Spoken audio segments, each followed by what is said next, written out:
Ouattara a pris la main de quel Ivoirien comme ça pour dire lui là, il était entrepreneur, il était entrepreneur quand il était dans l'opposition, comment dirais-je, quand je suis venu au pouvoir, il n'avait rien, il avait un petit budget et aujourd'hui, je l'ai aidé à devenir milliardaire.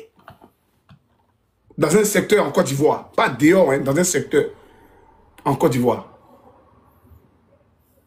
Qui est devenu milliardaire? C'est pas le vol. Quel entrepreneur? Voilà nos intérêts, nous Ivoiriens. L'Ivoirien aujourd'hui n'a plus rien dans son pays. L'Ivoirien même n'a pas la quiétude d'entreprendre dans son pays. Même quand il entreprend, il est en concurrence avec un Libanais là. On détruit son commerce. Voilà pourquoi nous nous battons. Bienvenue Marine Katiopa.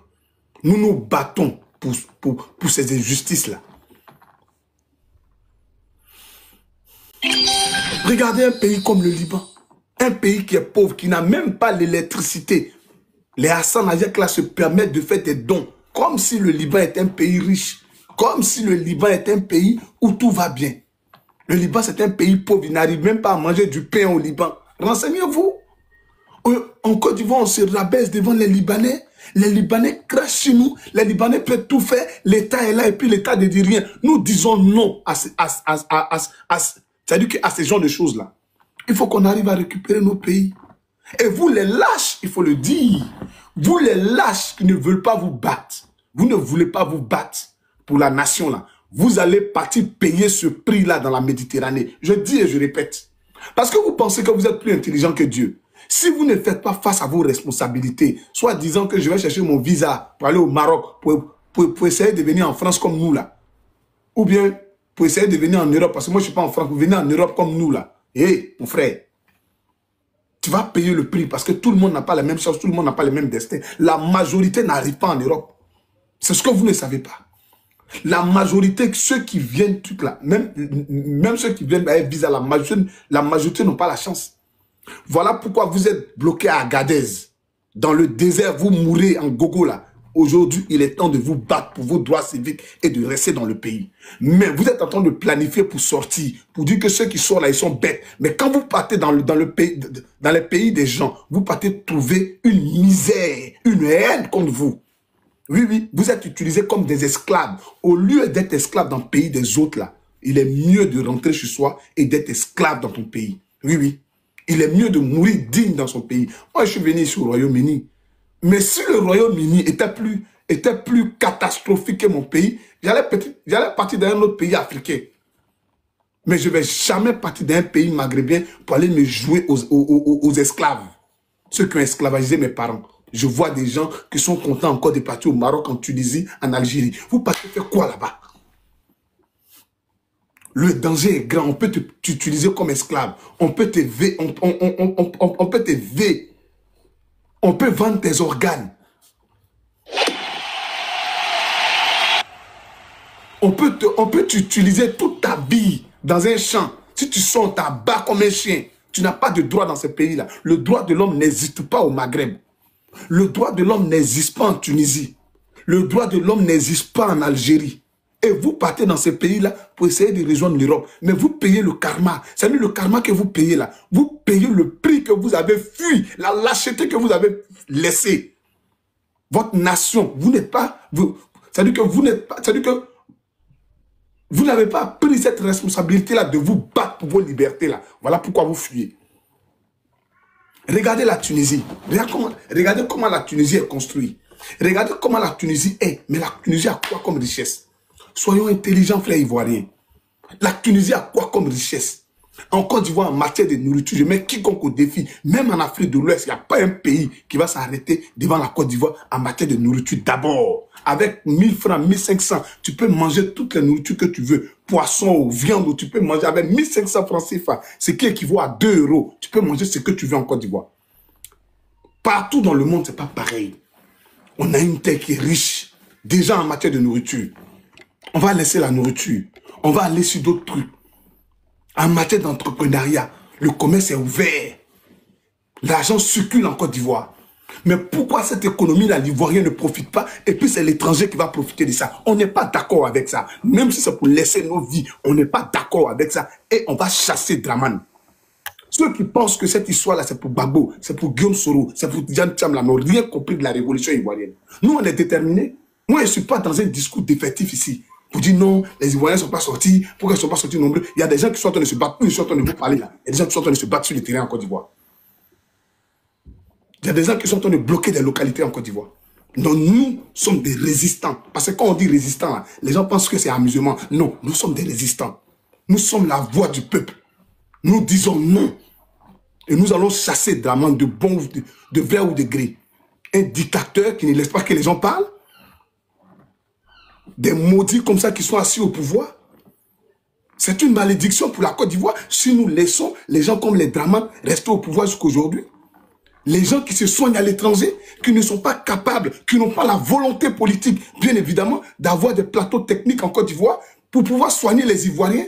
Ils fuient leurs responsabilités, ils vont se soigner ailleurs. Vous voulez laisser ce régime-là encore ici? Nos parents vont mourir encore dans la souffrance, dans les hôpitaux. Pas des machines de dialyse. Ils vont acheter à hauteur de 60 milliards, c'est-à-dire des machines de communication, au lieu d'acheter des machines de dialyse dans nos hôpitaux. Toutes les organisations susceptibles de défendre la nation, on les dissout, comme la FESI par exemple. On n'est pas d'accord avec ça. Et la FESI, je fais un appel ici à la FESI. Je fais un appel à la FESI, fais passer le message. Je lance un appel ici à la FESI. La FESI doit s'organiser et rentrer dans le mouvement. Trop, c'est trop. Oui, oui, de manière autonome. Les élèves étudiants, les jeunes de la FESI, de toutes les générations, vous devez vous mobiliser et rentrer dans cette danse-là. Dramane Ouattara n'est plus président de quoi que ce soit en Côte d'Ivoire jusqu'à ce que le peuple ivoirien reprenne sa souveraineté. C'est nous, on a donné le pouvoir, c'est nous, le peuple, on va l'arracher le pouvoir. Et le pouvoir ne se donne pas, ne se commande pas. Le pouvoir s'arrache avec violence, que vous voulez, que vous ne voulez pas. Le pouvoir s'arrache avec violence. De la même manière, Dramane a pris le pouvoir avec la violence. C'est de la même manière, on va l'arracher avec le truc. Dans les jours à venir, vous qui vous disiez que vous êtes trop conformistes, vous travaillez, vous allez dans vous. S'ils ont brûlé vos voitures, ne venez pas pleurer. Hein. S'ils ont saccagé vos magasins, ne venez pas pleurer. Les bus de soi-disant l'État qui vont se pavaner pour dire qu'ils sont en train de travailler, pour dire que tout va bien en Côte d'Ivoire. S'ils ont commencé à mettre essence dans vos véhicules là, ne venez pas pleurer ici. Hein. Tous ceux ou celles qui vont sortir à leur véhicule à partir d'aujourd'hui pour aller au travail, s'ils ont mis feu dedans, vous êtes responsable. Si vous avez perdu votre vie, vous êtes responsable parce que les enfants des gens sont en train de mourir. Les enfants des gens sont en prison aujourd'hui, matin, midi et soir. Donc eux là, ils ne sont pas les êtres humains. C'est vous, vous êtes les super humains, c'est ça. Les corps habillés en Côte d'Ivoire enlèvent les Ivoiriens matin, midi et soir. Donc eux là, ils sont Ivoiriens. Eux là, ils ont le droit de vivre. Eux là, ils ont le droit de la liberté. Ziggy est en prison aujourd'hui. Qui parle pour Ziggy? Donc Ziggy, lui doit rester en prison. Vous devez travailler. Vous devez vaguer à vos occupations. Et les enfants des gens doivent rester en prison. Il y a une dame qui a parlé la dernière fois, une vieille. Qu'est-ce qu'elle a dit? Ouattara doit reconsidérer sa position. Il doit revenir sur ses pas. La dame, elle a été interpellée. Une mère de famille, une vieille de surcroît, qui a des responsabilités familiales. C'est dans ce pays-là que vous voulez qu'on continue? C'est dans cette tyrannie-là que vous voulez qu'on continue? Le président du FPI, la dernière fois, qu'est-ce qu'il a dit? Il ne fait même pas partie du mouvement, comme on dirait, genre, il ne fait même pas partie du Front commun. Je pense qu'il a adhéré la dernière fois. Mais sa résidence a été assiégée. Pourquoi? Qu'est-ce qu'il a dit? Qu'est-ce qu'il a fait? À Kossi Benjo, les hommes armés sont allés chez lui à la maison. Pourquoi? Qu'est-ce qu'il a dit? Qu'est-ce qu'il a fait? Dans un pays où on ne peut pas s'exprimer, dans un pays où le peuple ne peut pas parler, le peuple n'a pas d'opinion. On va continuer dans ça. Esclave dans notre pays, esclave dans notre nation. Dramane Ouattara, lui, il est qui? Il n'est pas un super homme. Il n'est pas Dieu. Il n'est pas prophète. Il est un être humain au même rang que tout le monde. Mais ce maudit-là nous est menti. Ce maudit-là nous est blagué. Ce maudit-là nous est fait croire ce qu'il n'était pas. Ouattara, c'est un mégalomane. Ouattara, c'est un criminel, quelqu'un qui n'a pas de sentiments. Tous les présidents en Côte d'Ivoire ont eu au moins une dose de sentiments pour le peuple ivoirien. Une dose de pitié pour le peuple ivoirien. C'est Ouattara seul qui a eu le courage d'aller enlever les vieilles personnes dans leur maison et les casser. C'est sous le régime de Ouattara qu'on a vu des vieilles qui n'arrivaient même pas à s'arrêter. Ils ont cassé leur maison. Soyons humains, soyons responsables. Après, il y a certains maudits encore qui vont sortir pour dire non que tout cela se passe. Vous êtes en Occident, vous ne dites rien. Les leaders politiques là, ce qui arrive là, vous ne parlez pas. Quand ils parlent encore, vous voulez qu'ils viennent se sacrifier pour qu'on arrive à, ça veut dire que prendre leur vie. Vous voulez que Gbagbo Laurent parle aujourd'hui? Qu'est-ce que Gbagbo Laurent n'a pas fait étant vieux? Il est sorti, il a organisé des meetings, il vous a mobilisé, il a organisé un mouvement, il vous a donné maintenant le flambeau. Patrice Lumumba est mort, c'est arrivé où? Thomas Sankara est mort, c'est arrivé où? Donc vous voulez que tous nos leaders là, ils se livrent à la verdict populaire, à des régimes dictatoriaux, à des régimes de criminels qu'on arrive à les dire. C'est ce que vous voulez? Vous voulez que Guillaume Soro rentre, que Ouattara le prenne et le dia, c'est ça? Vous voulez que Tidjane Thiam rentre, qu'on le prend, on le met en prison, bien on le dia, c'est ça? Là, on n'a plus de leader, on n'a plus, quelqu'un qu'on doit écouter. Et les Blé Goudé là vont nous parler, les Simone Gbagbo là vont nous parler, des vendus comme ça. C'est ce que vous voulez? Aujourd'hui, nous écoutons plus Chéline Balé. Oui, oui. C'est elle qui a la flamme aujourd'hui de la révolution. On lui donne ce flambeau-là. C'est une dame. Oui. C'est une dame qui a la flamme de la révolution. Et nous l'écoutons. Oui, oui. C'est elle qui aujourd'hui, qui n'est pas d'un parti politique, qui est de la société civile, qui prend la parole comme une citoyenne. Et nous l'écoutons. Et nous allons partir au bout.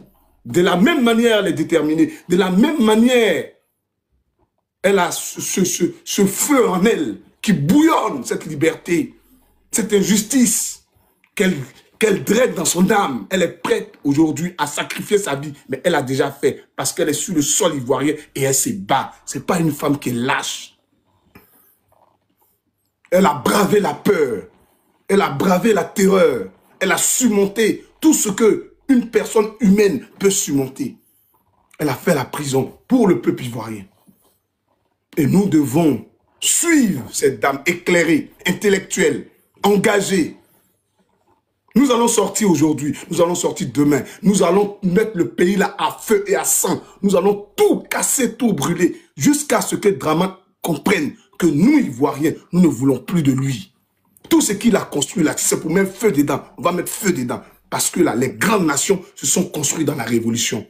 Nous sommes des résistants ivoiriens. Et nous allons chasser Dramane. On va donner la parole à Saveur. Saveur Tropique, vas-y, prends la parole. Le temps que je reprenne un peu mon énergie. Oui. Bonjour, Echa. Bonjour, ma soeur.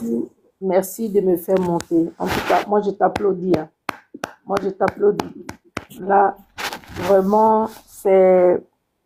Je ne sais même pas qu'est-ce que je peux le dire encore, mais là, tu as tout dit, là. Tu as tout dit. C'est-à-dire que aujourd'hui, en Côte d'Ivoire, comme tu le dis... On tapote, on partage, on tapote le live, on partage, s'il vous plaît. C'est-à-dire que notre pays, comme tu le dis, notre pays est vendu. C'est comme si on est là, mais que, au fait, on est dans le vide comme ça. On est dans le vide. On est suspendu sur notre propre pays, dans notre propre pays. On sent le vide. Si nous-mêmes, on ne se lève pas aujourd'hui pour prendre notre pays, pour l'arracher de la main de ce dictateur-là, qui c'est qui va le faire à notre place? Qui le fera à notre place? Donc, je crois qu'il faut qu'on se donne ce courage-là. Il faut qu'on continue. Toutes ces personnes qui sont descendues dans la rue, j'ai dit, mais je leur tire mon chapeau, j'ai dit, franchement, c'est ce qu'il faut faire, il faut continuer. Ils ont pris le courage, et ce courage-là, je suis sûre et certain, ils vont continuer. Il y a d'autres personnes qui sont là qui disent, oh, ça, ils vont se lancer un petit moment comme ça, et puis après, ils vont être fatigués. et ils vont arrêter. Ils vont pas arrêter. Ils vont pas arrêter là. Ils vont continuer. Et ceux qui pensent qu'ils vont s'arrêter, au bout d'un certain moment, ils vont être fatigués et qu'ils vont s'arrêter, eh bien, ils ont menti. Ils ont menti. Parce qu'en tant qu'Ivoirien qu'on se connaît, un peuple qui aime son pays ne va pas s'arrêter là. Sauf ceux qui n'ont pas faim, ceux qui sont riches et qu'ils n'ont pas besoin de ce pays-là. Là, en ce moment-là, je vais dire, ils ne vont pas se battre. Mais à l'heure où on parle là, les Ivoiriens, ils ont compris que si on ne descend pas dans la rue pour arracher notre pays dans la main de ce dictateur-là, il n'y a personne d'autre qui fera à notre place. Et ils sont déterminés et je suis sûre et certain, ils vont aller jusqu'au bout. On ira jusqu'au bout. J'ai téléphoné à ma famille là-bas. J'ai dit, je ne suis pas occupée à dire qu'il faut soutenir, comment on dit encore, Gbagbo ou bien n'importe qui que vous allez soutenir. Non, je dis, c'est votre, c'est-à-dire que c'est notre pays on a besoin que ce pays-là, qu'on le retrouve. Donc pour ça, vous devez vous battre. Vous allez à l'école, vous ne savez pas aller jusqu'au bout. Pourquoi? Parce que le pays est tellement cher, tout est cher. On ne sait plus manger à sa faim. On ne peut plus aller à l'école. Tout est cher. Alors, qu'est-ce que vous voulez? Il faut descendre dans la rue avec les autres et on va se battre. Jusqu'au bout, on va se battre. Comme tu étais occupé à dire, c'est-à-dire qu'un Libanais se lève aujourd'hui, s'il veut un terrain là, on peut lui donner même gratuitement. On va lui donner gratuitement. Alors qu'un Ivoirien, il va se lever, il va dire j'aimerais bien avoir un terrain là. Ils vont lui faire tous ces tralala des papiers et au final, ces papiers-là, il va le faire et il va se retrouver que une fois qu'il a eu le terrain, qu'il a commencé à construire, ils vont venir lui arracher son bien. Le pourquoi. Pourquoi est-ce qu'on doit mériter ça? Sur notre propre terre, on doit mériter ça. Pourquoi? Donc, je crois que j'encourage fortement tous mes frères, sœurs qui sont au pays là-bas. On vous encourage. Même nous autres que nous sommes ici, on se bat aussi. On va à des manifestations aussi. Et donc, je crois que la seule chose que moi je peux le dire, c'est courage. Courage à tout le monde là-bas. Et le 11, quand j'ai entendu que la manifestation n'allait pas avoir lieu, j'étais ici, j'avais le cœur, mon cœur, ça saignait. Alors, j'ai une information capitale que je vais partager avec les gens ici. Oui. C'est important. Oui. Merci, ma soeur. Je vais te donner la parole tout à l'heure. Comme il y a une information, oui. D'accord. Je vais partager avec une vidéo en appui. Donc, c'est aujourd'hui qui se passe. Voilà. Écoutez très bien. À Bonois, aujourd'hui, la police de Ouattara a tiré à balles réelles sur les manifestants. Il y a un blessé très grave. Écoutez, voilà la vidéo qu'on vient de m'envoyer tous. Les gars, regardez ce qui se passe à Bonois. J'ai la vidéo avec la preuve de la balle. Ici, comme sur TikTok là, quand tu montes comme ça ton téléphone, TikTok n'aime pas. Donc comme je ne peux pas le faire, je vous relate ce que je vois.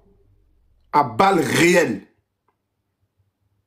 les milices de Ouattara, les soi-disant policiers de Ouattara, ce sont des miliciens que Ouattara a recrutés. Il les a fait habiller, des rebelles que Ouattara a habillés en tenue militaire et en tenue de police qui tirent à balles réelles sur la population ivoirienne. C'est une répression C'est une tyrannie contre le peuple ivoirien. Tirer sur le jeune. Attends. Il va tirer sur le jeune. Voilà ça. Voilà ça. À l'hôpital. Après, ça va bien, les gars. Allez. Voilà, attendez, ça va. Tirer sur lui.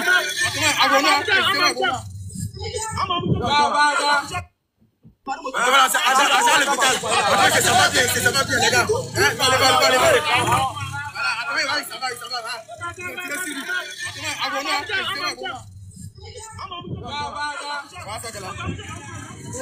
Voilà le sac est là. Voilà, c'est bonheur. Le jeune il est vraiment touché. Il est touché même. Voilà. Non, il ne veut pas en même temps. Les gars, les rebelles de Ouattara, ils ont commencé. Est-ce que vous voyez bien? Voilà. Ouais, c'est ça. Alors, j'ai la vidéo. Hein.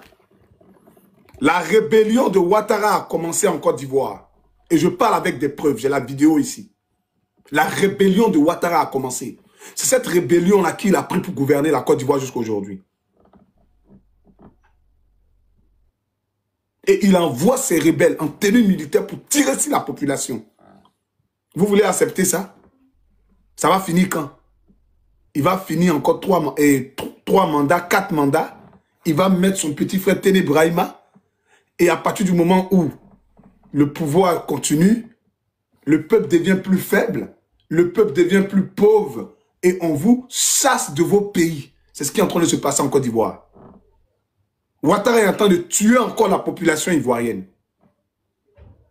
Ouattara est encore en train de dire la population ivoirienne où je suis en train de vous parler. On ne peut pas accepter ça. Nous n'allons jamais accepter ça. Ouattara doit savoir qu'il y a des limites. Vous savez, si la colonisation a eu lieu, on n'était pas à l'aide des réseaux sociaux. On n'avait pas beaucoup d'outils. Mais les gens vont me poser la question. Nos parents ont fait comment pour être colonisés? Mais en 2025, il y a une colonisation qui se passe devant vous, devant vos yeux. Qu'est-ce que vous faites? Voilà la lâcheté du peuple, souvent. La lâcheté, souvent, du peuple, souvent. C'est ça. Il y a la lâcheté de certains Ivoiriens.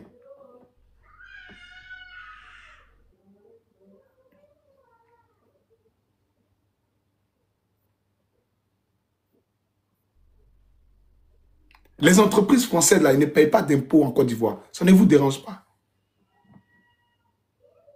Ces impôts-là, ça ne peut pas construire des écoles. Ça ne peut pas financer l'université de nos étudiants.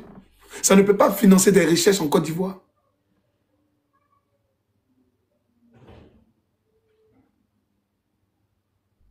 On est toujours dans le franc CFA. Pendant que d'autres, au Burkina Faso, au Mali, au Niger, sont en train de s'organiser pour se quitter dans le franc CFA. Les gens sont en train de se battre contre la tyrannie, contre l'impérialisme. Nous, on est encore en train de fortifier ça. Ça, ce n'est pas une lâcheté. Ça ne vous dit rien. On est encore dans l'égoïsme. Je vais vous dire quelque chose. Moi, je suis en Europe. L'Africain n'est aimé nulle part sur la planète. L'homme noir n'est aimé nulle part sur la planète. Et surtout, s'il s'assume en tant qu'homme noir. À moins qu'il se joue aux bêtes, il se joue au clown. Là, il est accepté. Mais quand un homme noir veut s'assumer sur la planète, il n'est pas respecté. Mais pourquoi nous-mêmes, on ne se fait pas respecter? Il y a un problème. On a un problème. Vis-à-vis de nos autorités, vis-à-vis de nous-mêmes, vis-à-vis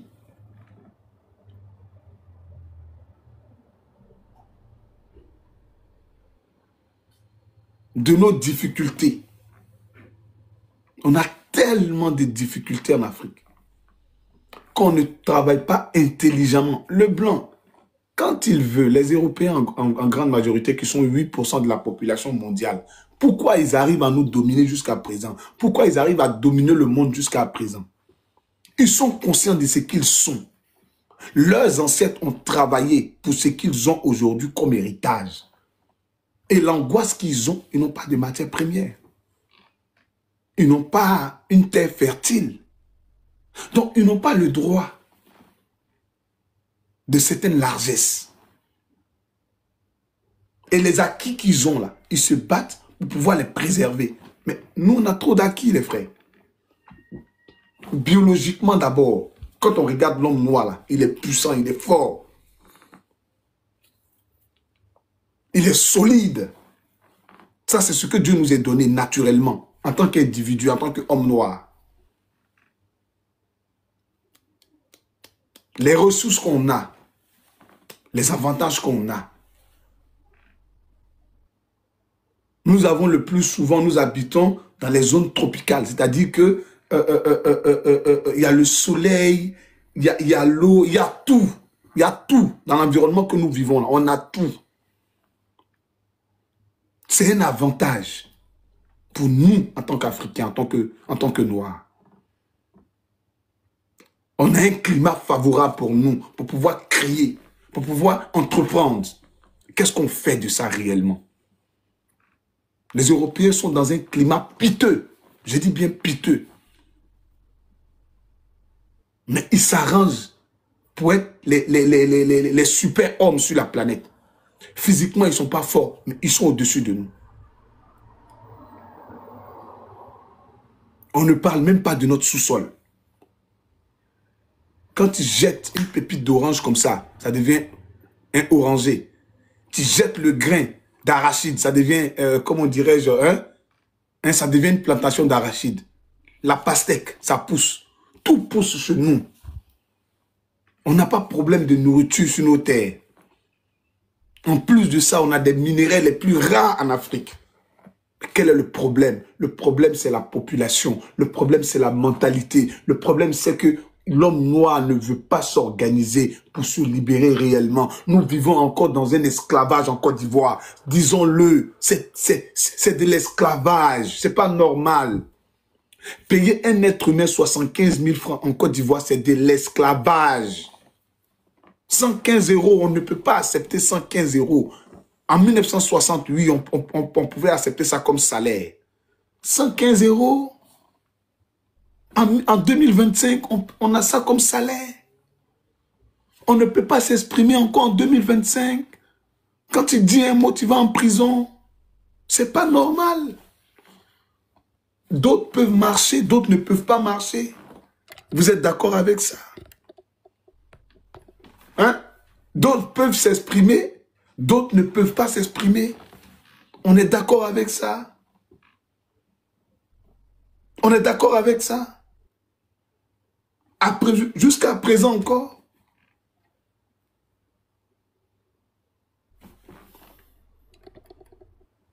D'autres ont le droit d'aller se soigner en Europe et d'autres n'ont pas le droit d'aller se soigner. N'ont même pas les moyens d'aller se soigner. Pour 5 000 francs, on peut perdre la vie. Pour 10 000 francs, on peut perdre la vie en Côte d'Ivoire. Et c'est-à-dire on est dans ça. Toute l'administration aujourd'hui, que ce soit les militaires, les gendarmes, etc., là, ceux que Ouattara a mis à la tête de l'armée ivoirienne, là, ils ont fait la rébellion. Est-ce que vous savez ça? Ouattara a changé l'état de Côte d'Ivoire. Ouattara a changé l'état de Côte d'Ivoire. Et il a pris son groupe de rébellion là pour gouverner la Côte d'Ivoire.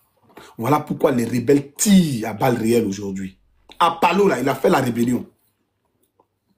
Ouattara l'a dit. Ouattara dit que à Palo, là, était un grand soutien pour nous dans ce pays. Contre la gendarmerie. Apalo a travaillé contre la gendarmerie. Ceux qui signalent le live, l'a signalé comme vous voulez. Mais nous, on est déterminés. Apalo, là, c'est un rebelle. Est-ce que vous savez ça? Apalo, là, c'est un rebelle. Il a participé à la mort des Ivoiriens. Apalo que vous voyez là. Il a fait la rébellion. Il était contre le pouvoir légal en Côte d'Ivoire. Apalo Touré, là. C'est un rebelle. Voilà pourquoi Draman a confiance en lui. Voilà pourquoi Draman l'a nommé là où il est. Pour galvauder. Bon, quand il dit galvauder, même c'est compliqué. Pour détruire la gendarmerie. Apollo Touré, là, il a été nommé pour détruire la gendarmerie. Voilà pourquoi ils ont introduit les femmes dans la gendarmerie. Pour galvauder, pour radoucir, comment dirais-je, pour affaiblir les mœurs des gendarmes. Pour avoir certains secrets, pour détruire la gendarmerie. Oui, oui, ils ont fait ça. Pour détruire la gendarmerie.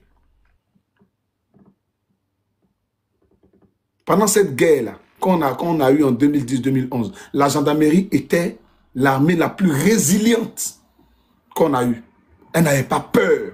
Et regardez les gendarmes aujourd'hui, ce qu'ils sont devenus. Les gendarmes n'avaient pas peur, malgré qu'il y avait les rebelles. Les gendarmes n'ont pas peur. Ils n'ont pas déserté leur camp. Ils n'ont pas déserté les lieux de commandement, les gendarmes. Ils étaient dehors, devant leur camp, avec des calaches. Ils étaient là. La gendarmerie n'a pas fui. Et la gendarmerie, dans la grande majorité, ne s'est pas mêlée. Parce que c'est une armée citoyenne. Et responsable. Mais qu'est-ce que la gendarmerie est devenue aujourd'hui, avec Apollo Touré? Est-ce qu'aujourd'hui, elle n'est pas affaiblie? Est-ce qu'elle n'est pas détruite de l'intérieur? En fait, c'est ce que Ouattara est en train de faire. Et dans plusieurs décennies, il va détruire toutes les couches de la société. Il va détruire tout. Tout va être détruit et ça va être remplacé par eux. À partir du moment où ça va être remplacé par eux. C'est déjà mis en place. Hein? Plus de 5 ans, c'est terminé. Ça va, je te laisse terminer. Et après, s'il y a d'autres personnes qui veulent monter, n'hésitez pas. Voilà. Allô? Oui, allô, je t'écoute, vas-y. Oui. Ben oui, donc, franchement, on ne sait pas pourquoi est-ce que la manifestation, ça a bien commencé, hein, mais c'est-à-dire qu'il ne faut pas qu'il soit, il faut qu'il reste concentré. Il ne faut pas qu'il se disperse un peu comme ça de gauche à droite, parce que là, c'est-à-dire que cette force-là qu'ils ont pour manifester, il faut qu'ils restent concentrés sur ça et qu'ils ne soient pas, qu'ils n'aient pas peur, de ces gigolos là qui sont devant, parce que ce que Alassane il veut faire, c'est-à-dire effrayer les manifestants, alors qu'il n'y a même pas à avoir peur. Il n'y a pas à avoir peur. Parce que si ils reculent à chaque fois, eh ben, ils vont avoir plus de force et alors, à chaque fois, ils vont reculer. Donc, il faut qu'on les encourage à ce qu'ils aient ce courage-là pour continuer tous les jours. Tous les jours, il ne faut pas qu'ils baissent les bras. Il ne faut surtout pas qu'on baisse les bras. Parce que ce monsieur-là, il faut qu'il parte. Il faut qu'il parte pour qu'on ait notre liberté. Ça, c'est clair et net. C'est pas en restant dans ça qu'on va dire que la Côte d'Ivoire ira mieux un jour. Non. Au contraire, on ne fait que reculer, je ne sais pas combien de pas en arrière, combien d'années en arrière, combien de siècles en arrière. Hein. Devenir une superpuissance. Vas-y. Donc, ça, franchement, de tout ce que vous avez dit jusque maintenant, franchement, tout est... il faut qu'on reste concentré et qu'on se bat jusqu'au bout. On se bat jusqu'au bout. Ce monsieur, il est venu tout simplement pour détruire la Côte d'Ivoire et surtout cette dette-là qui va nous laisser là et que une autre personne qui va arriver, il s'en fout complètement. Hein. Qu'on ait une dette comme ça, il s'en fout. Il s'en fout complètement. Le peuple a faim, c'est pas son problème. Le peuple est malade, c'est pas son problème. Donc, qu'on ait le courage de continuer. Je vais laisser la parole à une autre personne. Moi, je suis là, je vous écoute parce que votre panel est vraiment intéressant. Merci beaucoup, Saveur Tropique. Merci beaucoup. On donne la parole à Loulou. Loulou, vous êtes là? Oui, je suis là. Allez-y, prenez la parole, je vous en prie.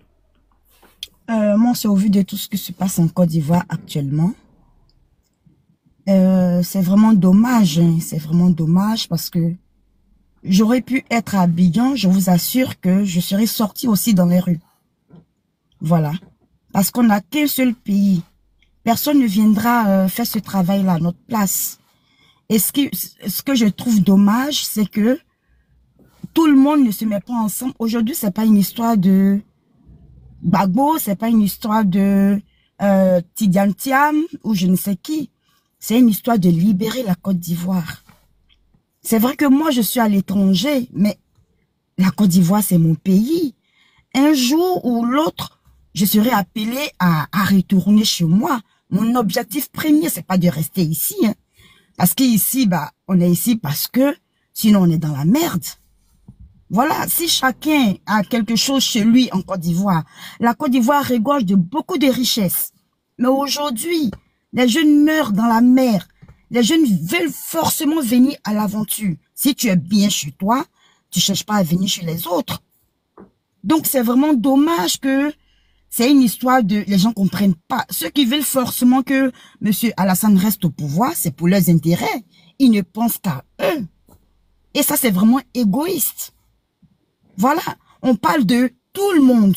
Si demain, la Côte d'Ivoire, il a déjà fait plusieurs mandats. Bon, le 4e mandat, on ne veut pas. Les gens, avant, ils avaient peur. Parce que, ben voilà. Mais maintenant, l'Ivoirien, il est fatigué. Il n'en peut plus. Les gens sont encore réticents, ils sont encore chez eux. Parce que, ben, c'est pas vraiment... On n'a pas vraiment senti ce truc-là, ce mouvement-là. Parce que déjà, ils ont commencé, les gens ont commencé à les gazer. Bon, on dit... Si aujourd'hui, le RHDP décide de sortir, là, ils seront encadrés, hein, c'est-à-dire, il n'y aura personne pour les toucher. Quand il s'agit des autres, bah, on doit les mater, on doit envoyer des gens pour les empêcher de marcher. On dit, on veut la paix, mais dans ces conditions-là, il n'y aura pas de paix. Il y a d'autres qui sont autorisés à marcher, et il y a d'autres qui ne sont pas autorisés à marcher. Voilà, c'est comme une femme qui a 2 enfants, elle priorise plus le premier et l'autre, bah, il va se sentir, on va dire, blessé. Il va se sentir mis de côté et il aura forcément des tensions. C'est ce que la Côte d'Ivoire vit aujourd'hui. C'est pas possible. Voilà, c'est vraiment dommage tout ce qui se passe là. Et vraiment, j'ai mal. J'ai mal. J'ai mal de ne pas être là pour vraiment participer à cette lutte-là. Bah, je suis de tout cœur avec ceux qui le font. Et vraiment que Dieu vraiment les protège. C'est ce que j'avais à dire, moi. Merci, merci beaucoup.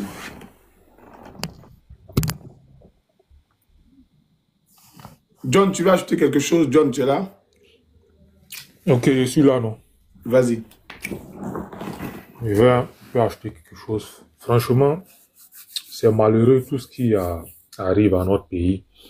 Comme je le disais dans ma première prise de parole, nous sommes à une étape décisive de notre histoire. Donc, il va falloir que là, tous les Ivoiriens se rendent vraiment compte de l'enjeu, en fait, politique qui se joue, en fait.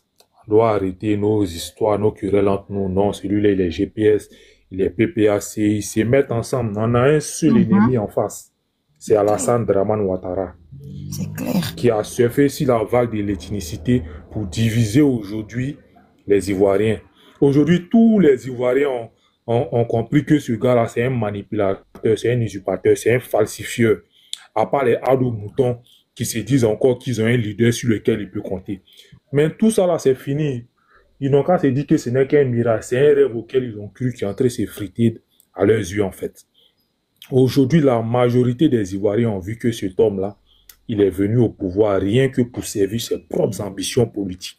Rien que pour diviser les Ivoiriens, rien que pour maloniser les Ivoiriens. Aujourd'hui, tout le monde est en train de se rendre compte. Mais il y a certains parmi eux qui se disent, qui hésitent encore, qui se disent non, aujourd'hui, on a trop fait du mal aux Ivoiriens, que si on arrête comme ça, si jamais on se répand, si jamais on se répand de tout ça là, franchement, ce qui va nous arriver, on va en subir les représailles, on va en subir les conséquences. Mais à ces gens-là, je leur ai dit qu'avant même que Ado ne vienne au pouvoir, il n'y a rien eu entre nous. Ce monsieur-là est venu rien que pour diviser les Ivoiriens, en fait. Et aujourd'hui, on peut dire qu'il a réussi son coup. Aujourd'hui, la majorité des Ivoiriens est divisée. Mais force est de constater que là, nombreux d'entre eux aujourd'hui sont en train de se rendre compte que là, ce gars-là, il est venu que pour ses ambitions politiques. Aujourd'hui, comme ça, là, quand vous regardez son programme politique, on voit que ce monsieur-là, il n'a plus rien à proposer aux Ivoiriens. Il n'a vraiment plus rien à proposer aux Ivoiriens, à part le goudron. Les gens te disent qu'ils ont faim. Les gens te disent qu'ils ont faim, qu'ils n'arrivent pas à se nourrir. Les enfants prennent la Méditerranée. Et toi encore, tu viens promettre des goudrons aux gens. Non, je vais faire l'autoroute de Dalo à Yamoussoukro. Est-ce que c'est ce que les Ivoiriens te demandent? Les gars te disent en 15 ans, ta politique sociale, c'est une merde. Elle est nulle. Tu as passé tout ton temps à endetter un pays pour construire des goudrons, pour construire des ponts. Les Ivoiriens disent qu'ils ne veulent plus de ça. Mais comme il est sous, il continue toujours de faire des promesses. Aujourd'hui, il nous parle de non, je vais transférer la capitale de Yamoussoukro à Abidjan. Chose qu'il a dit dès la prise de ses fonctions. Son premier mandat, il est venu. Non, si je suis président, je vais transporter la capitale Abidjan à Yamoussoukro. En 15 années, qu'est-ce qu'il a fait? Allez-y regarder Yamoussoukro. Allez-y regarder Yamoussoukro. À part la basilique, je vous dis, les routes sont impraticables. La dernière fois, France 24 a fait un reportage sur Yamoussoukro. Yamoussoukro ressemble à un village. Yamoussoukro, c'est un village. Les moutons se promènent en pleine ville dans le reportage. Et encore, il ose venir encore dire 15 ans plus tard à ces moutons que non, il va transférer la capitale d'Abidjan à Yamoussoukro avec un TGV. Pendant que même il y a un train qu'il a dit il va construire qui n'est pas encore fini. Il parle de TGV encore. Abidjan Yamoussoukro. Et les gens sont en train d'applaudir, les moutons. C'est pour vous dire qu'il n'a plus rien à proposer aux Ivoiriens en fait. Donc moi je pense que là, ce pouvoir-là est déjà moribond. Tout le monde est en train de se rendre compte qu'Ado là, c'est fini. Il est en train de jouer ses dernières cartes. Même France 24, les Blancs l'ont lâché. Aujourd'hui là, regardez bien les publicités, les reportages de France 24. On ne parle plus de deuxième mandat de la République. On parle de quatrième mandat. Quand ils font les postes là, allez-y regardez. Ils parlent de quatrième mandat. Et quatrième mandat, c'est inconstitutionnel. Il ne parle pas de deuxième mandat des républicains, il parle de quatrième mandat.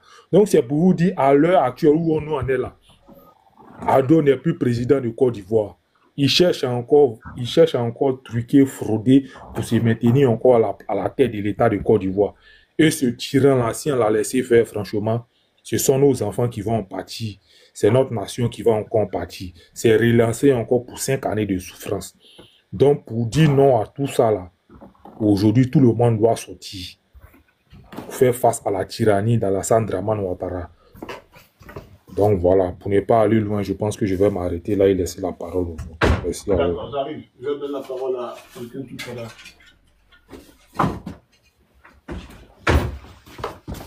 Alors, on va donner la parole à Adama. Adama, allez-y, prenez la parole, je vous en prie. Bonsoir. Allô? Allô, bonjour. Bonjour, vous êtes là, allez-y, prenez la parole. Est-ce que tu peux parler à moi, Djoula? Vous voulez parler en Djoula, allez-y. Voilà, bon. Bon, nous connaissons, bon, même en Fauniana, donc, Kodora Bete, Alassane Beta, Kodora Bete, nous. Bon, Genesis Beka, Télé, Nyoron, Maka, Keleni, Aukara, Nyoron, Fara, Obaka, Keleni, politicien. Allez, maintenant, Jamana, Kuna, Chogo, Dona, allez, Kodibeta. Mais Kodora, Kodibeta, non. Bon, attends, je vais traduire, hein. Il dit que toutes les couches de la société doivent se réunir. Qu'un politicien peut rester au pouvoir pendant un moment, mais tout compte fait, l'État c'est une continuité. Un jour, ce politicien-là va partir. Donc il parle notamment d'Alassane Ouattara. Allez-y. Bon, ni je termine que Alassane ka mandat est la plupart mais parce que ni je termine que premier mandat à Mayorochi. Deuxième mandat à Mayorochi. Bon, troisième mandat, on l'a fait à Mayorochi. Bon, merci. Attends, j'arrive. On va aller doucement. Il dit, quand on prend conscience de la gouvernance de Ouattara, dans la généralité, il dit le premier mandat de Ouattara, il n'a pas cassé la maison des pauvres, c'est-à-dire des gens. Le deuxième mandat, Ouattara n'a pas cassé la maison des pauvres, des gens. Mais pourquoi, au troisième mandat, il recherche quoi en cassant la maison des gens. Quel est le but recherché pendant la fin de son mandat ou bien la fin de son pouvoir? Il est en train de casser la maison des gens. C'est ce qu'il est en train de dire. Allez-y. Bon, depuis au yoro là, moi je oublie qu'on a depuis au yoro là, aller à avait préparé les câbles là, quand vous une élection même avec la quatrième mandat que ni quatrième mandat fera qu'elle a gagné, au delà de moi quand yoro chi, nous t'avais moi même qu'on a quand bien à oubli. Président qu'on a même bien à au delà de moi quand yoro chi, mais allez voir le cas de Tatodo, allez manga mon chi quand yoro chi tout le cas de bêta quoi, mais ni à Nimbeke, à quoi besi 5 ans, à part le cas de la quatrième mandat fera qu'elle a gagné fana.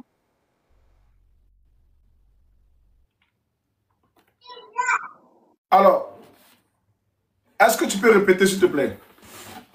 Bon, parce que ni j'étais là que moi mais il va le quitter mandat de la fin de là ni moi quand yoro chi bon quand vous ya yere de quand vous il faut besi 5 quand vous être à côté au débat tu viens moi quand yoro chi parce que eh baba il faut besi 5 ans quand vous ni moi quand yoro chi quatrième mandat fana il ni candidat do il a gagné au débat tu viens moi quand yoro chi notre moi maintenant todo anga bled président kura menana o be mo ka yoro ci ka ba joka ko ke mo yoro kuraye mais e pre mandat ke ma yoro ci ka troisième ka deuxième mandat ke ma yoro ci troisième mandat la fe mo ka yoro ci de bo yoro la il veut on ga dombli ko na ka ko ala ko be ci 5 ans yana ale yani ni ga bi ga c'est quoi. D'accord, il dit en réalité quand on prend conscience, il dit tout ce que Ouattara a fait en Côte d'Ivoire. Le premier mandat, il n'a pas cassé la maison des gens. Deuxième mandat, il n'a pas cassé la maison des gens. Il dit troisième mandat, pourquoi Ouattara casse la maison des gens? Il dit, Ouattara casse la maison des gens parce que Ouattara n'est pas prêt à partir. Ouattara n'est pas prêt à laisser le pouvoir. Il dit, à partir du troisième mandat, quand il a commencé à casser les maisons, le but pour Ouattara, c'est de monopoliser le pouvoir. Donc, pour monopoliser le pouvoir, il faut fragiliser le peuple. Donc, pour fragiliser le peuple, il faut les rendre plus pauvres, plus miséreux.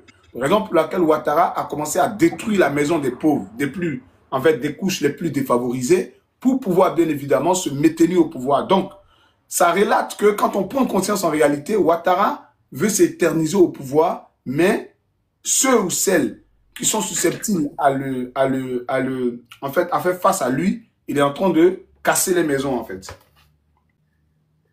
Voilà, bon, maintenant comment continuer à Genesis ba obe ka nyogo mina ka nyogo fara ayo bla obe ka nyogo mina ko politicien ko ni alega aya da tuko aba chien kata no yore aba chien kata o politicien bede aya ko da tuko aba chien mais Genesis be nyogo mina donc o ka lay vous fana tra tuko kanya ka fu bonne force à toi bonne chance à vous les Genesis va rien merci beaucoup oui. J'ai une motion pour toi, j'ai une motion. Vas-y mon frère, moi je suis en train de placer un micro là. Ok. Je vais positionner là parce que... Ok. Compte tenu de tout ce qui est en train de se passer aujourd'hui. Il faut que je fasse sortir tous mes arsenals pour bombarder Ouattara, allez-y. Ok, compte tenu de tout ce qui se passe aujourd'hui, vous voyez, aujourd'hui, on prend un exemple sur nos pays voisins, sur le Sénégal, si certains pays, le Népal, le Madagascar, mais on doit savoir aussi qu'on n'a pas le même passé politique. Vous savez, malheureusement, chez nous en Côte d'Ivoire, c'est difficile, c'est malheureux de le dire, mais nous, notre politique et nos citoyens sont d'une part assimilés un peu à des leaders politiques un peu. Oui, il faut le dire. C'est dans ce contexte-là que... C'est beaucoup. Voilà, c'est dans ce contexte-là que nous avons grandi. Quand vous voyez en novembre, 2004, lorsque la Côte d'Ivoire faisait face à l'armée française, les Ivoiriens ne sont pas sortis dans les rues comme ça. Il y a forcément eu un appel. Il y a eu un appel. Même, il y a eu un appel le 6 novembre 2004 et le 9 novembre 2004 à l'hôtel Ivoire, où les Ivoiriens ont bravé les balles de l'armée française pour faire partie de l'armée française en Côte d'Ivoire. Il y a forcément eu des appels. À chaque fois que les Ivoiriens se sont levés, se sont mobilisés, il y a eu des appels. Donc moi, je te demande aussi, est-ce qu'à arriver un moment, il ne faille pas que nos leaders politiques, ils prennent la parole un peu pour rebooster un peu, pour galvaniser un peu le peuple qui essaie déjà de mobiliser pour faire barrage à ce quatrième mandat illégitime là. Mais arrivé un moment donné, est-ce qu'il ne faille pas que ils montent au créneau pour galvaniser un peu, pour donner des paroles, pour encourager un peu la jeunesse, afin que là, le combat soit encore plus boosté. Qu'est-ce que toi, tu en penses à ce sujet? Regarde, je vais être clair avec toi. Aujourd'hui, moi, quand tu me vois là, hein, je suis un citoyen lambda, c'est ça, non? Mais je fais partie du GPS. Le GPS dont il fait partie là, j'ai une responsable qui est Wassa Koulibaly. Et le responsable de Wassa Koulibaly, c'est Guillaume Soro. Donc il y a une personne entre moi et Guillaume Soro. Mais tu penses que ce que les gens sont en train de dire là, Guillaume Soro n'est pas d'accord avec? On n'est pas aussi mandaté par, comme on dirait, par le président Guillaume Soro, d'une part? Oui. Le mouvement trop, c'est trop là. Le GPS a adhéré. C'est un mouvement citoyen. On est arrivé à un moment où l'Ivoirien lui-même doit prendre son destin en main. C'est ce qu'il faut dire aux gens. C'est parfait, non? On ne doit pas attendre un leader. C'est ce que j'ai dit au début. J'ai fait une vidéo même avant de lancer le live. J'ai dit que nos trucs là, regarde aujourd'hui, si Guillaume Soro aujourd'hui, regarde de manière très intelligente, si Guillaume Soro aujourd'hui se lève et s'assoit dans l'AES et il fait certains discours, les politiciens et les observateurs internationaux vont dire quoi? Ouattara va payer certains médias qui vont faire des analyses bidons et ils vont dire non que l'AES est une base arrière pour déstabiliser la Côte d'Ivoire à travers Guillaume Soro. Vrai ou faux? Ouais, ça c'est peut-être vrai.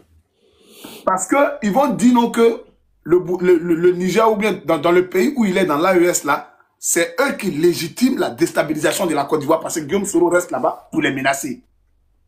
Guillaume Soro reste là-bas pour les dire de sortir.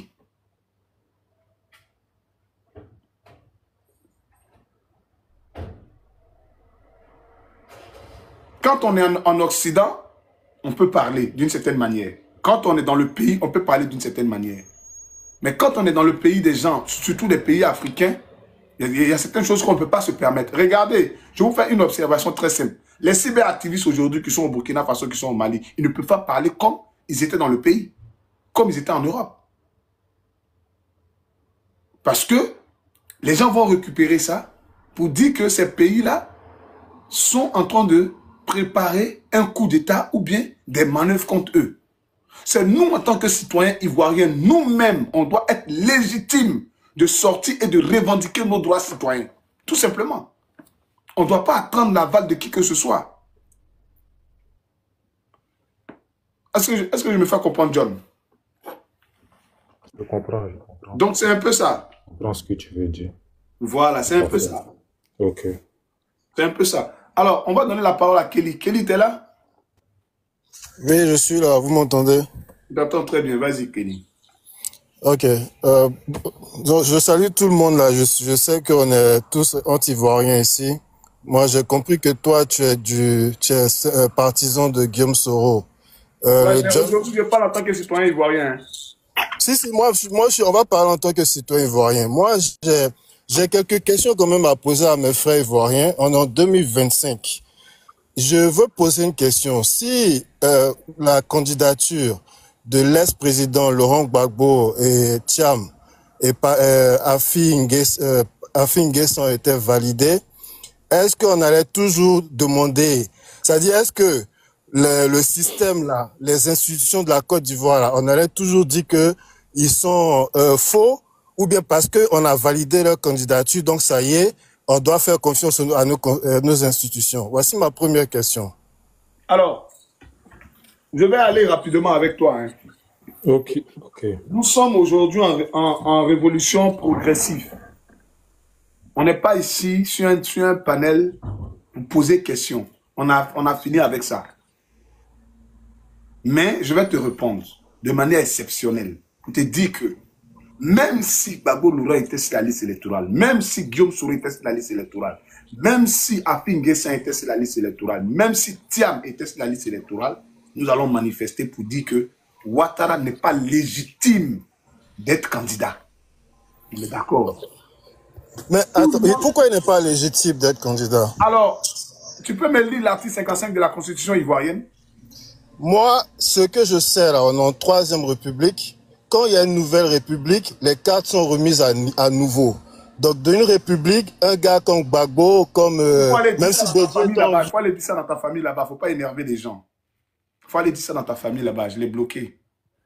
Ah, des moutons comme ça. Des gens encervelés comme ça. Vont venir sur des panels pour venir s'exprimer aussi. Voilà, des gens comme ça. On est en révolution. Hein. On n'est plus dans les débats ici. Hein. On est en révolution. Excuse-moi, tu peux fermer mon micro? Vas-y. Comme je suis au volant là. Vas-y. Maï, tu veux parler? Vas-y. Maï, vas-y, tu veux parler? Prends la parole. Maï, tu es monté, non?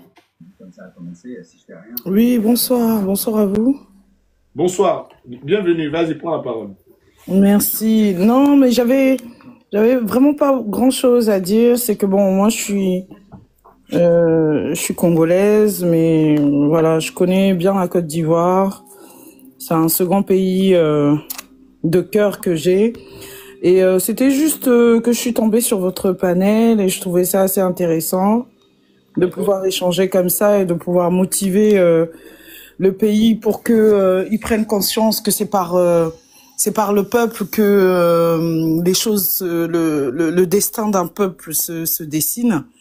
Et on rencontre beaucoup de schémas politiques comme ça dans nos pays en Afrique, que ce soit l'Afrique centrale ou l'Afrique un peu de l'Ouest et tout ça. Donc c'est très difficile et il faut qu'on ait une forme de solidarité parce que à savoir que vous n'êtes pas seul. Vous n'êtes pas seul dans ce combat. De l'extérieur, on regarde la situation de la Côte d'Ivoire avec tous les enjeux qu'il y a, que ça soit géopolitiquement, que ça soit culturellement, et économiquement. Donc il y a beaucoup d'enjeux qui sont là et on encourage. Moi je regarde de loin, c'était juste pour vous faire un petit coucou et dire que votre panel était assez intéressant. Merci beaucoup madame. Oxy, est-ce que tu peux prendre la parole? Je suis en train de chercher un fil là pour pouvoir brancher mon micro.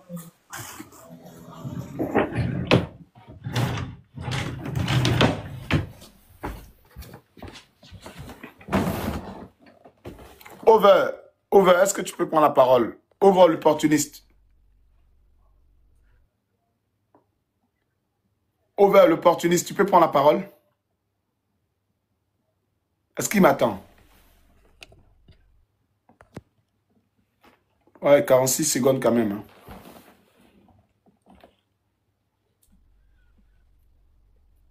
La famille, continue à tapoter. Hey, tu m'entends ou pas? Oui, vas-y, prends la parole. Attends, je me gave vite fait là. Je me gave vite fait. Voilà. Ok, c'est bon. Ah bon, je te remercie, hein, camarade H, je te remercie. Ben, ça fait quand même un petit bout. Je sais pas si c'est parce que je tombe pas sur tes notifications, mais bon, c'est aujourd'hui que je suis tombé comme ça sur toi. Hein? Ok. Exactement, vas-y. Alors, moi déjà, je vais répondre rapidement à la question du gars et puis je vais avancer un peu. Voilà, il demandait si tout le monde avait été validé. Est-ce que, voilà, on allait reconnaître que les institutions sont, comment dirais-je là, sont incrédibles. En fait, le problème, c'est que contrairement aux pays européens, c'est une crise de confiance entre nous-mêmes. Et les gens n'ont pas posé les actes pour que cette réalité-là soit vécue comme une justice réelle entre nous et la façon de faire du régime en place, ou bien des différents régimes. Parce que ici, pourquoi ils respectent la loi? Parce que il y a des précédents. Les gens savent que l'État peut être désavoué à tout moment et à tout instant par la justice, y compris le président de la République et les gouvernants. Mais ici, quand tu as affaire au préfet ou bien à une autorité, déjà, la balance de la justice n'est pas une réalité. Donc, je vais quitter par là pour dire qu'effectivement, la crédibilité, c'est un travail de longue haleine que nous tous, nous devons nous atteler. C'est pour ça qu'on ne peut pas accepter des injustices comme ce qu'on est en train de vivre actuellement. Voilà, c'est pour ça que nous ne pouvons pas accepter ça. Nous voulons faire avancer les choses parce qu'il y a des luttes qui ont été faites pour que nous en arrivions là. Vous avez vu, par exemple, la Constitution de 2016, là, c'était même pas un bulletin unique. Alors que nous sommes passés au bulletin unique, c'est des luttes qui ont été faites pour que le bulletin unique soit une réalité. Il n'y a pas eu de bulletin unique. Ils ont fait le oui et le non. Pour frauder, c'est facile. Ça, je vais passer sur ce cap-là. Maintenant, le problème aujourd'hui, c'est que il faut que on se réorganise d'une autre façon. Parce que moi, je pense que hier, ils ont surpris un peu les gens. Ils ont surpris un peu les gens le premier jour, là. Donc, ça a un peu cassé la dynamique. Mais ça, c'est pas un problème. C'est pas un problème. Nous, on est resté un peu dans des situations de fesses et autres. La vérité, c'est que on peut avoir, moi, je m'en fous, ils n'ont qu'à écouter, ils n'ont qu'à enregistrer. On peut avoir des chefs de file qui ne sont même pas connus ou bien quoi que ce soit. Le problème, c'est que quand les gens ils veulent se rassembler, ils n'ont qu'à se briefer entre eux, ils n'ont qu'à s'expliquer et quelqu'un n'a qu'à prendre le truc. Il faut qu'ils soient vigilants pour regarder un peu à gauche, à droite, pour ne pas être surpris. Et quand il y a une situation, il faut que ce soit tous pour un pour tous. Pour que les choses puissent avancer, parce que honnêtement, il faut reconnaître que les gars, ils ont été surpris quand même, parce que c'était différent, parce que le 9 et le 16, ou bien les autres meetings qui ont eu lieu, c'était des meetings, c'était juste pour trucs. Mais là, on est dans le cadre d'une désobéissance civile. La marche a été programmée, elle a été déprogrammée après par le préfet. L'opposition a insisté. Donc là, honnêtement, les gens ne sont pas trop habitués à ça. Mais je pense que doucement, la réorganisation va faire qu'il faut montrer autre chose. On n'est plus obligé de se rassembler dans un coin lambda. Il faut que les gens commencent maintenant là, à s'organiser pour une véritable désobéissance civile. Et ça, il y a de la place. Moi, je dis tout simplement, je reste focus sur ça pour dire que M. Ouattara ne restera pas là. Il ne restera pas là. Il a été tranquille pendant 15 ans. Il aurait dû partir. Et qu'aujourd'hui, là, il a tout le monde dans son dos. Cette pression-là, il ne pourra pas la supporter. Les gens pensent que comme il n'y a rien, il n'y a pas encore véritablement de choses. Mais une chose est certaine, même Gueye qui était militaire, Gueye, il y a eu 2 jours d'abord avant que Gueye ne parte. Donc là, une situation est certaine, tout le monde doit, comment on appelle là, être d'accord sur un fait, c'est que ce serait une lutte qui va prendre peut-être plusieurs jours. Donc il faut déjà s'entendre à ça pour que psychologiquement, on puisse avancer. Mais elle va aboutir. Elle va aboutir. Moi, ça là, j'ai toujours dit ça. M. Ouattara ne s'en sortira pas. Il ne s'en sortira pas. Quel que soit Alpha, il ne s'en sortira pas. Maintenant, le gars parlait de oui, est-ce que les leaders ne peuvent pas parler? Tout ce qu'il devait dire a été dit.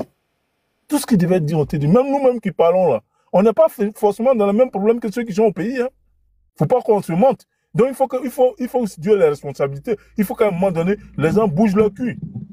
Sincèrement. Parce que s'ils veulent rester là, attendre que truc. Tu as vu un peu la vidéo de Johnny? Mais Johnny a tout dit. Là, vous êtes dans le cadre d'un sport maintenant. D'un sport, il faut épuiser les gars. Ils vont commencer à eux-mêmes capituler. Les gommons, là. Ils vont commencer à bouger. Il faut les épuiser physiquement. On se trouve à gauche, on se trouve à droite. Les gars s'entendent là. Le temps, ils vont partir là, les gars sont ailleurs. Ça, c'est facile. Mais il faut de l'organisation. Il y a déjà des groupes sur place. Il faut seulement de l'organisation.